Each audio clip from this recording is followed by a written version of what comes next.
Hello everyone, welcome to the World News broadcast from Canada. My name is Sandra Asante. Top stories.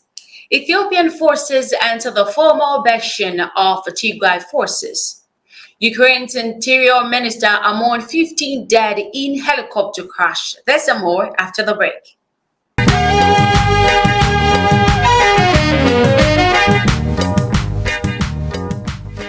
You're most welcome back from the break to our first story. Ethiopian government forces on Tuesday entered Tigray, a northern town previously held by Tigray forces in the recently concluded conflict in the region.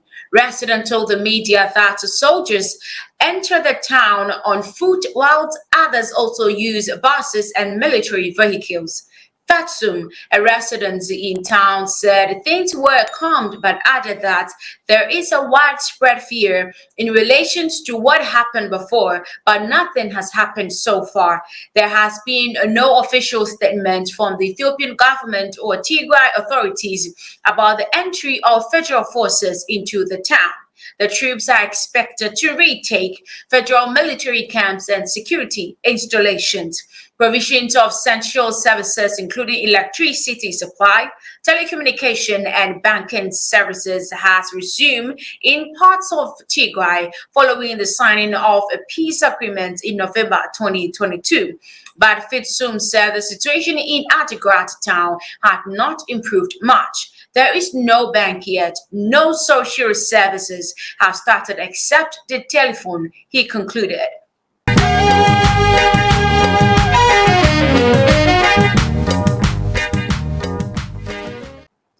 In Ukraine's interior minister was among at least 15 people killed on Wednesday morning when a helicopter crashed near a nursery outside Kiev, Ukrainian officials said.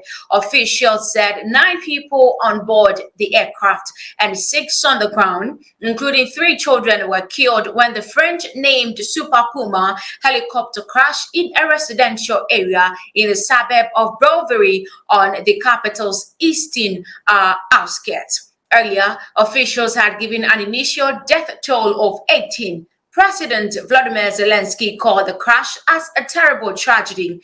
As of this minute, 3 children died. The pain is unspeakable, he said in a statement. At the scene, debris was scattered over the muddy playground, and emergency workers milled about the fleet of ambulances. In a courtyard lay several dead bodies wearing blue interior ministry uniforms and black boots, visible from under for a blanket draped over them. A large chunk of aircraft also had landed on a car, destroying it as well.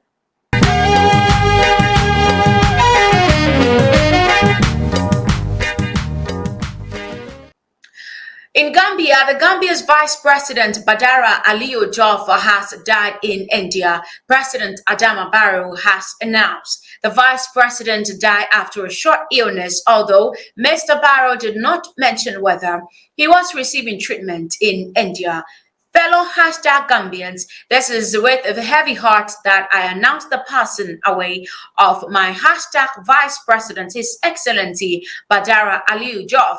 The sad event took place in India after a short illness. May Allah grant him Danaktu Fadausi, posted by President Barrow on Twitter. Mr. Joffa was not seen in public for months, but Mr. Barrow picked him as vice president after being re-elected in December 2021 for a second term. In June, Mr. Joffa expressed dissatisfaction about the conduct of public affairs, saying Gambians had great expectations and business usual would not lead the decisive change reports that it's really sad. We hope his souls find eternal peace. But in DR Congo, police in Eastern Democratic Republic of Congo have reportedly fired tear gas and live bullets to disperse people protesting against the presence of regional troops.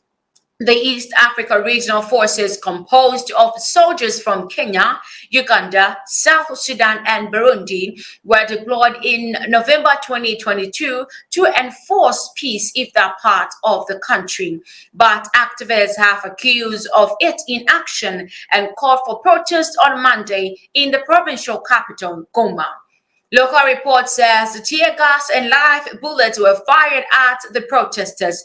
At least 2 journalists were hit by what are believed to be tear gas canister, but they survived without injuries. 2 other journalists have been taken to police custody as well. On Tuesday, the mayor of Goma had banned the protest and said that only representatives of the activists would be allowed to draw petition at his office. The regional force also appeared to be making progress on one major armed group operating in the region. The M23 had already handed over previous seized territories in line with an agreement reached by the heads of state at a summit last year in the Angola capital, Luanda. But speaking at the Economic World Forum in Davos on Tuesday, DR Congo's President Felix Tshisekedi said the M23 rebels have not withdrawn from those areas, but were moving around and redeploying.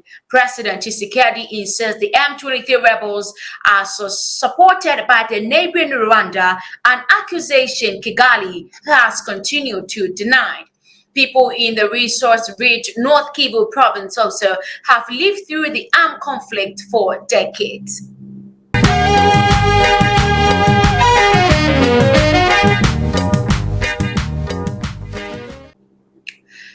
Still on the stories, one of the sons of the president of Equatorial Guinea has been arrested on suspicions of illegal selling a plane belonging to the national airline. State media said Ruslan Obiang Isu is alleged to have sold a 74-seater turboprop to a company based in Canary Islands. An inquiry was launched last year when it was discovered that the plane had gone missing while undergoing routine maintenance in Spain. The suspect used to run the national airline in Equatorial Guinea, a country firmly in the hands of the family of President Obiang Ngoma, who has been in power for the past 43 years. We are in Nigeria, and the head of Nigeria's Electoral Commission said it will not postpone next month's presidential vote despite worries over widespread insecurity, including attack on election officials.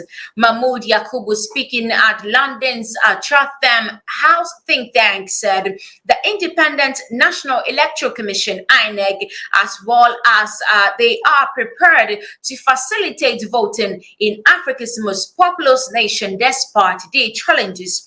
The commission is not contemplating, let alone planning to postpone the 2023 general election. He said, "We are going ahead to conduct the election as scheduled." Nigerians are set to choose a new president on the 25th of February 2023, a vote that could have implications across the continent.